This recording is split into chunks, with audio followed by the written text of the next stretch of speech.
Ingin belajar bersama Buya Yahya kapanpun dan dimanapun? Dapatkan segera flashdisk MP3 Buya Yahya. Berisikan berbagai materi kajian lengkap bersama Buya Yahya.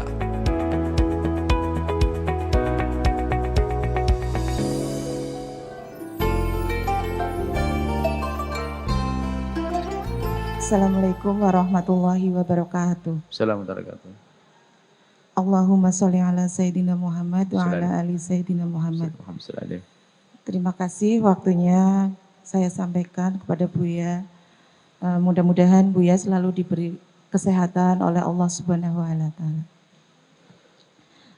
Buya, kebetulan saya saat ini sedang diamanahi untuk mengurus orang tua. Gimana? Mengurus orang tua.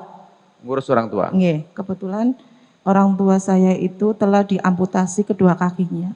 Diamputasi? Nggih. Dua kakinya? Dua kakinya sudah diamputasi. Nggih.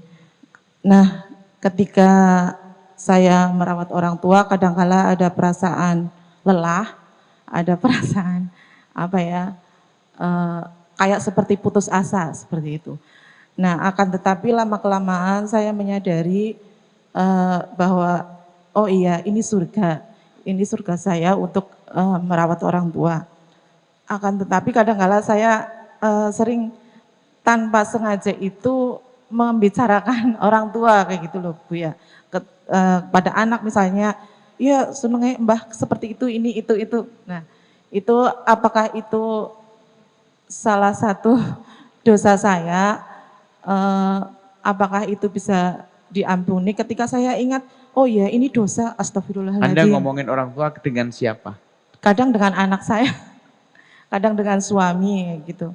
Nah, saya selalu ingat, oh iya jangan marah, jangan menggunjing, ini pahala, itu saya sendiri, saya dalam hati sendiri itu seperti itu.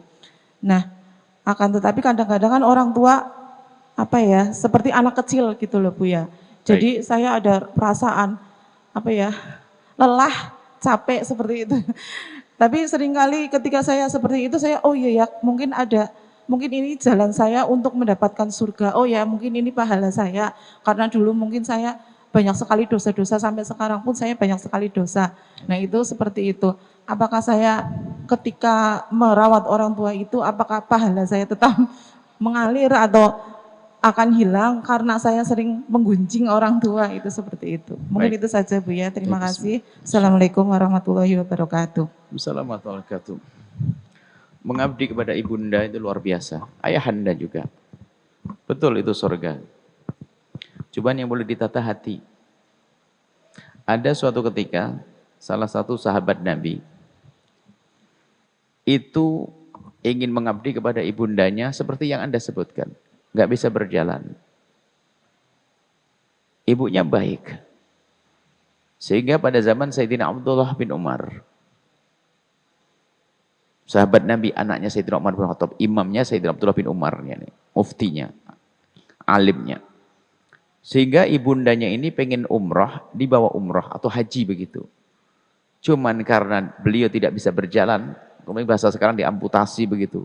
Beliau tidak bisa berjalan jadi digendong. Karena menggendongnya harus pakai dibantu dengan kain yang bisa dilipat sehingga sampai itu merah sampai luka-luka begitu. Bayangkan tawaf 7 kali sampai sa'i 7 kali. Setelah selesai, didudukkan ibunya di tempat yang manis, bagus, diambilkan air zam-zam. Kemudian anak muda ini datang kepada Sayyidina Abdullah bin Umar. Kemudian bertanya, ibuku baik, luar biasa. Aku ingin membalas budi baik ibuku. Kemudian, ibuku menginginkan untuk melaksanakan ibadah haji. Dan aku turuti, karena ibu tidak bisa berjalan, maka aku gendong. Aku niatkan gendongku ini untuk mengabdi kepada ibuku, untuk membalas budi ibuku. Wahai Imam Abdullah bin Umar, apakah yang aku lakukan ini sudah membalas budi baik ibuku? Pertanyaannya kan panjang begini nih. Sayyidina Abdullah bin Umar jawab pendek banget dan tidak pakai mikir. Langsung dijawab, tidak. Apa yang kau lakukan tidak ada apa-apanya dibanding sedetik waktu ibundamu melahirkanmu. Karena waktu itu adalah taruhannya nyawa. Kau gendong tidak pakai taruhan nyawa. Kemudian diingatkan, lalu ingat wahai anak muda, seorang anak, seorang ibu itu di saat melahirkan sang anak, dia menimang menggendong sang anak yang orok masih merah. Di dalam batin ibu itu berkata, kapan engkau bisa membuka mata, bisa melihat ibu? Kemudian kapan kamu bisa tengkurap? Kemudian kapan kamu bisa merangkak? Terus kapan kamu bisa berdiri? Kapan kamu bisa berjalan? Kapan kamu bisa sekolah? Kapan? Itulah yang ada di hati seorang ibu waktu ngerawat anak. Tapi ingat di hari ini, alangkah banyaknya seorang anak di saat dia menggendong ibundanya, tapi terlintas di hatinya, kapan ibuku mati? Ayo, karena merasa bosan, merasa capek, ayo. Bukan kapan ibuku sembuh, enggak, kapan meninggal. Terlintas, begitu. Sehingga suatu ketika ada yang bertanya, Buya, ada seorang ibu saya Buya di rumah sakit. Nyawanya terikat, sudah tergantung dengan alat-alat.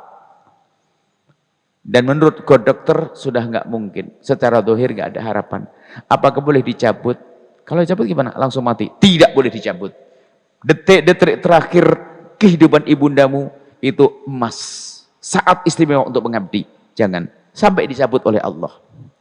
Kalau Anda cabut, Anda akan menyesal seumur hidup kalau Anda punya bekti. Kecuali Anda tidak punya bekti, Anda tidak pernah menyesal. Hanya mikir, wah bayarnya bagaimana? Allah. Ibu kita untuk bayari untuk kita tidak pernah mikir. Tapi kenapa masih mikir-mikir kita? Nah tadi ini adalah untuk Anda, luar biasa Anda sudah sadar bahwasanya itu adalah surga Anda. Jangan sampai ada terlintas hal-hal yang tidak baik.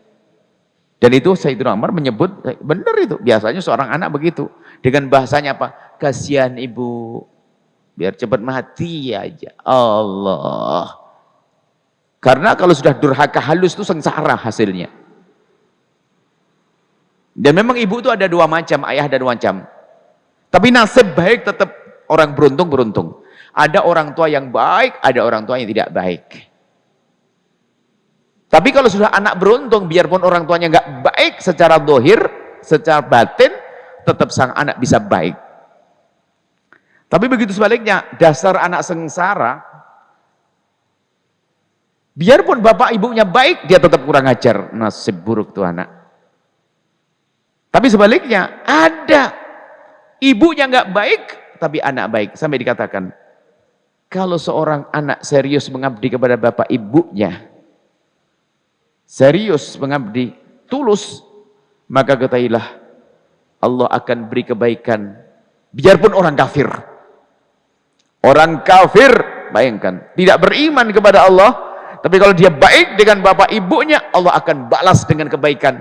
Cuma kalau untuk orang kafir hanya kebaikan di dunia, mungkin bisnisnya sukses, apa ini, tapi di akhirat nggak ada. Hati-hati pokoknya orang tua. Orang tua hati-hati, jangan sampai ada lintasan keselan.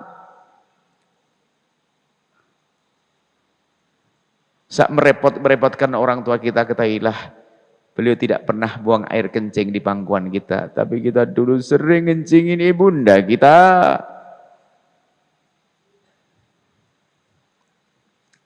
Allah, baik, Anda sudah baik, Anda solehah, kemudian ngomongin tidak boleh. Dosa ngomongin. Kalau membicarakan, tapi untuk misalnya, mbahmu tunduk, begini, yuk kita selesaikan bareng-bareng, iya. Tapi kalau mbahmu tuh cerewet, mbahmu gini, enggak boleh itu. Adapun kalau dia kembali kepada anak-anak, ya, kan begitu disebutkan. Orang itu kalau ketua, kembali lagi pada seperti anak-anak. Cara berpikirnya lambat, kemudian jalan pun juga jadi lambat kayak anak-anak. Maka itu harus kita tambah kualitas kasih sayang kita. Ingat wahai anak, ibumu, kebahagiaanmu adalah dalam pengabdian kepada ibundamu. Tadi termasuk gunjing, ngomongin kalau beliau dengar nggak senang berarti gunjing. Jangan ngomongin yang enggak.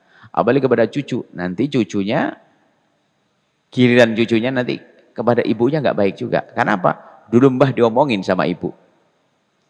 Sampai ada suatu ketika seorang anak kecil ini diajari oleh ibunya, kamu buat khayalan nak, buat rumah-rumahan nanti masa depanmu gimana? Rupanya sang anak buat rumah. Ada rumah, buat rumah ini kamar saya dengan keluarga saya. Ini ada kamar kecil. Kamar kecil itu siapa sayang? Untuk papa nanti kalau sudah tua. Kok begitu? Kan sekarang papa kan buatin nenek, kamarnya sempit di pojok sana.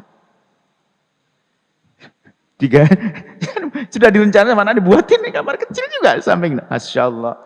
Jadi dibalas nanti kalau kita durhaka sama orang tua, hati-hati ya. Semoga Allah mudahkan kita untuk berbakti pada orang tua. Sahabat Al-Bahjah TV, setelah menyaksikan video ini, jangan lupa bersolawat kepada baginda Nabi Muhammad. Shollu ala Nabi Muhammad. Allahumma sholli alaihi wa ala alihi wa sahbihi.